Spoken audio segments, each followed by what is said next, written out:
Hey, y'all, did y'all miss us? Because we sure missed you. Look, watch, like, and subscribe to our channel at Sister Sis 1988, as well as follow all our social media platforms at Sister Sis 1988. We are coming back with episode 2, but without further ado, I'm Jamie. I'm Latoya. And I'm Calandra.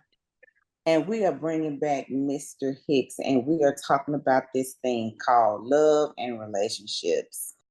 So, Mr. Hicks, we're going to come back, and my next question for you is going to be, how can someone work on building trust in a new relationship, especially if they've been betrayed before? Yeah, trust is a difficult one. And if you've been betrayed before, and I mentioned this in our last episode, grief is an important thing.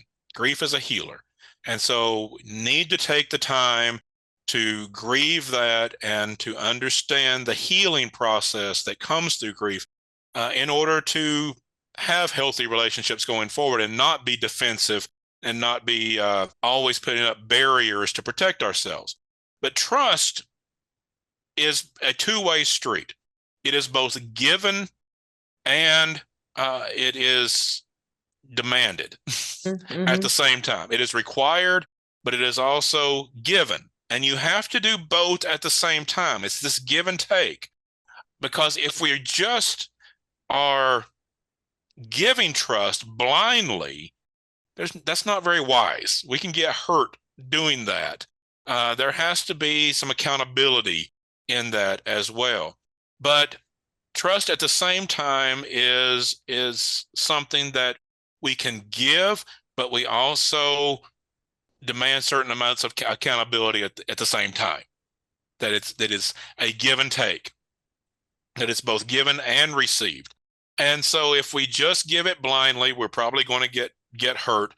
If we make someone earn it all the time, no one's going to be able to earn it completely. Okay, people are going to make mistakes. And if you're being defensive, no amount of reassurance is going to be enough.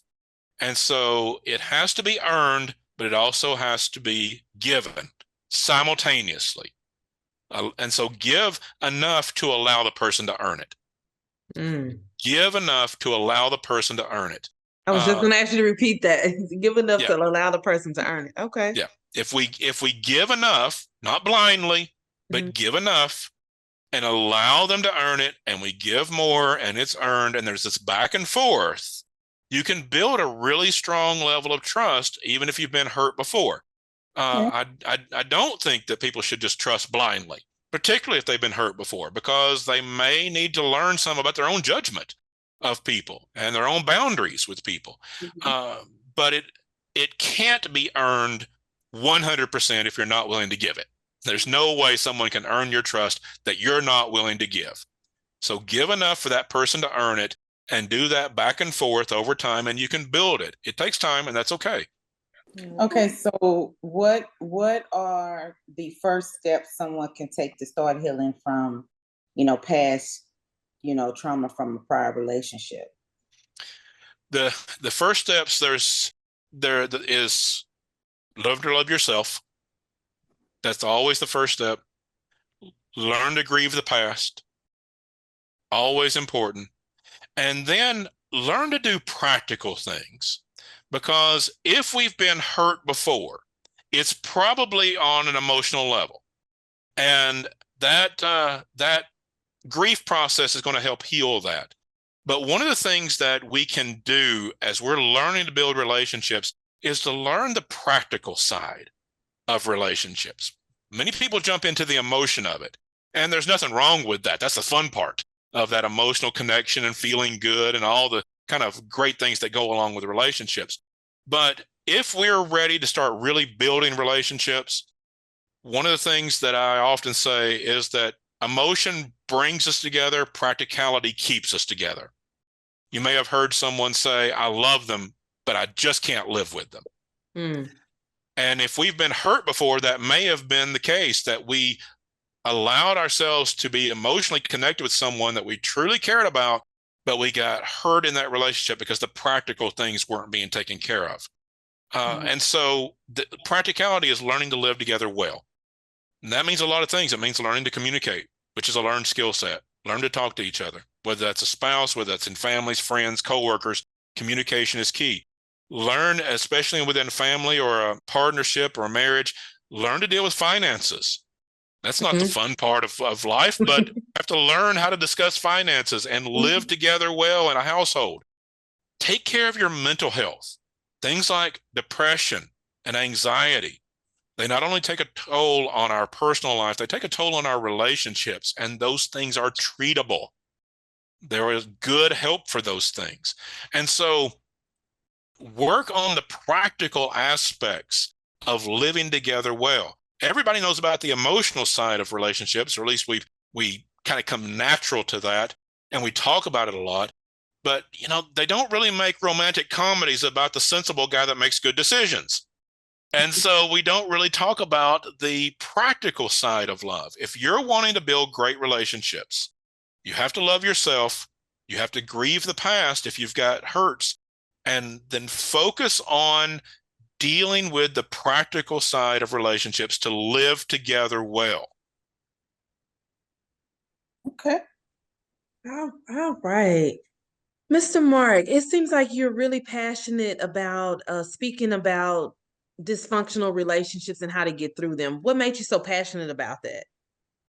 Well, from my own dysfunctional past in my first marriage, it was a disastrous situation. As a young person, I ended up in a terrible toxic marriage, and that's something I don't ever want to go through again. I wouldn't want anyone to have to go through that, and so many people do.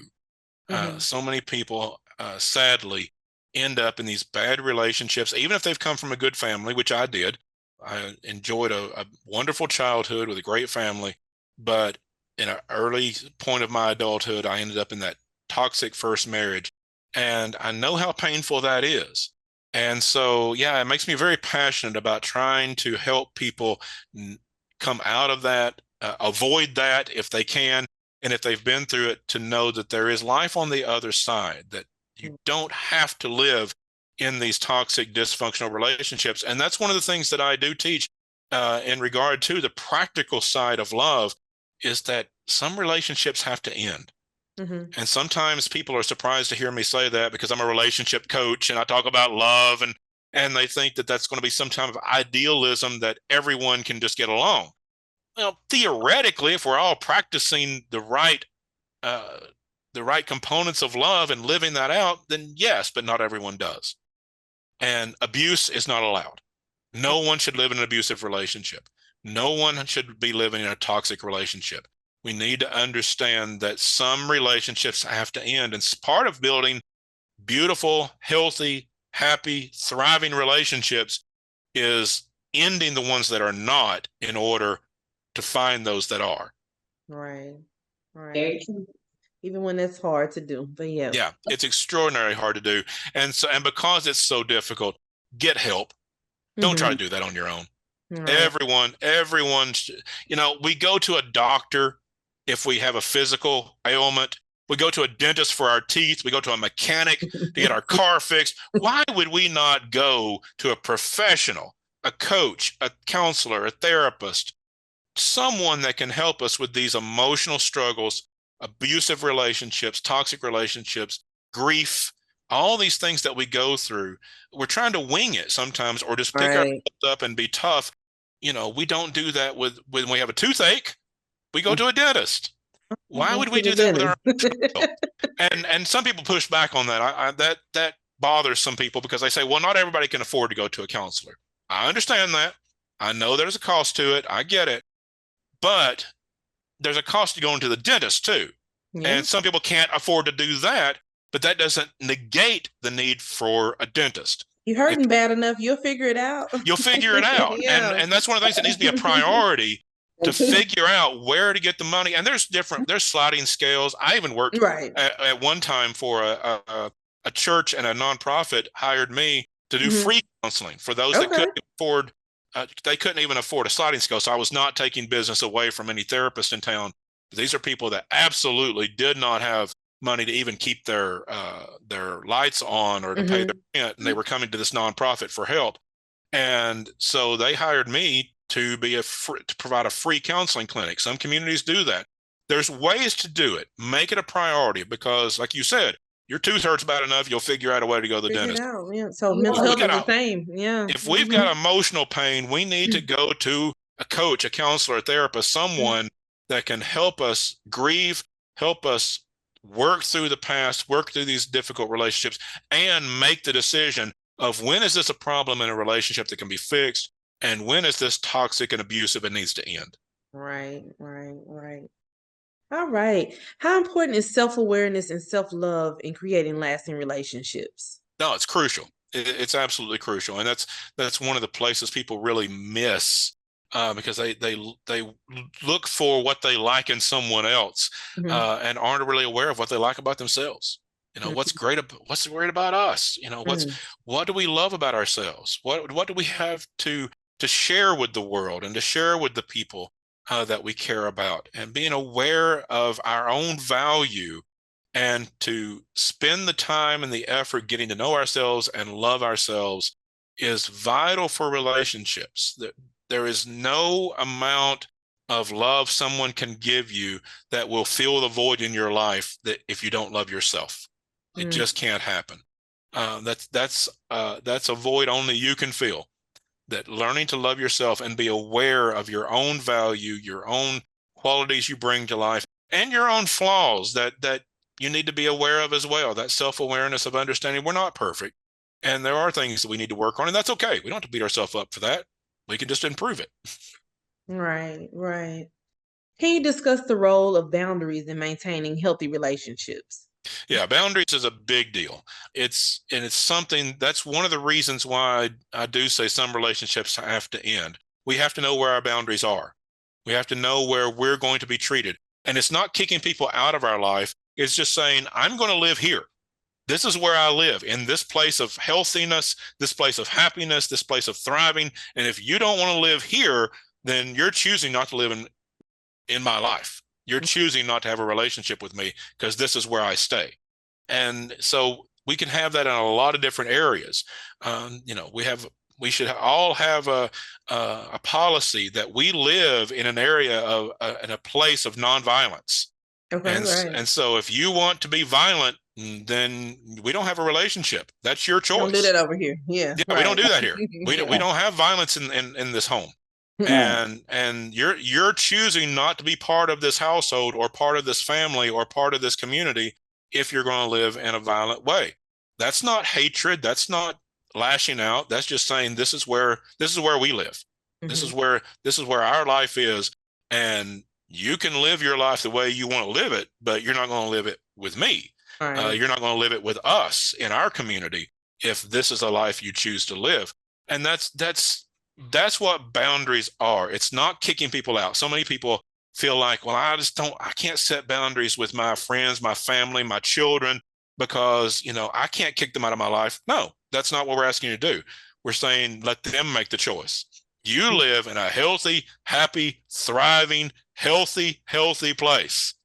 And if they choose not to, that's their choice. Now, then we go back to grief.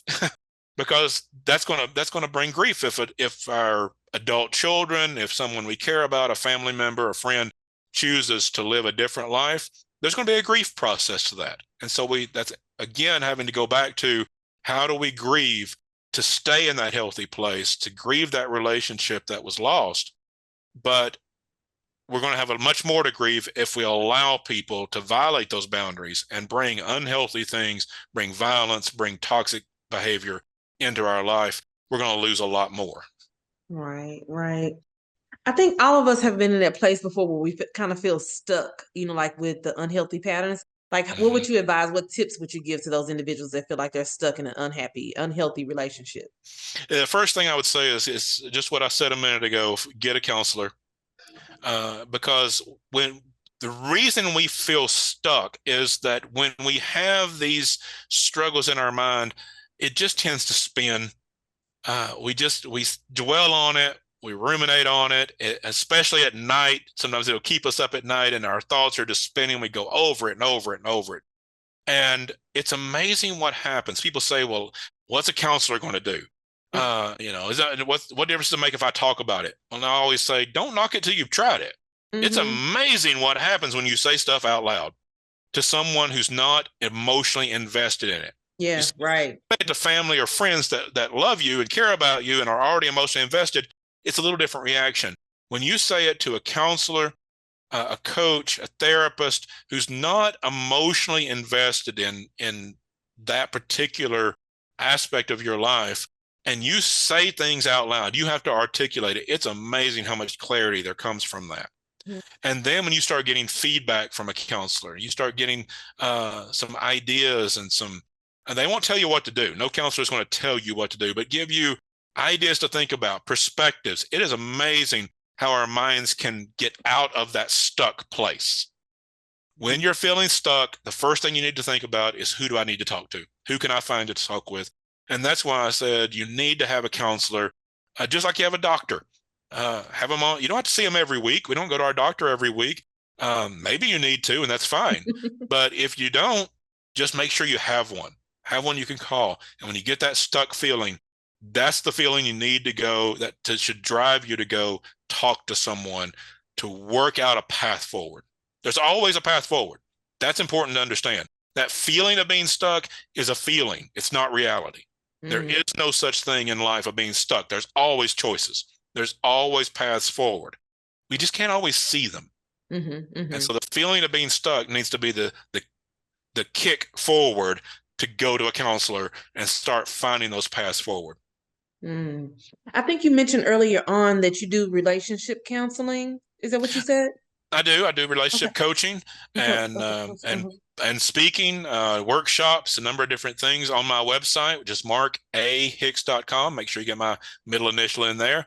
markahicks.com. I have a contact page if anybody would like to have me as a speaker, keynote speaker, or for the workshop, or if anybody's interested in coaching, I'm involved in that as well. Okay. And lastly, before we kind of wrap up here, what role does forgiveness and letting go play in moving forward after relationship trauma? Forgiveness is very important. It's been said before that anger and unforgiveness and bitterness, those type of things are like drinking and poison and expecting the other person to die. And so many times we hold on to these things and it just eats at us. It's a very difficult topic, and it's a struggle with this idea of forgiveness. There's two things I'll say. One is, people sometimes say, well, you've got to forgive and forget. That's not possible. Okay, our brains are wired to remember bad stuff. We'll forget good stuff, but our brains are wired to remember bad stuff in order to protect us from that bad stuff again.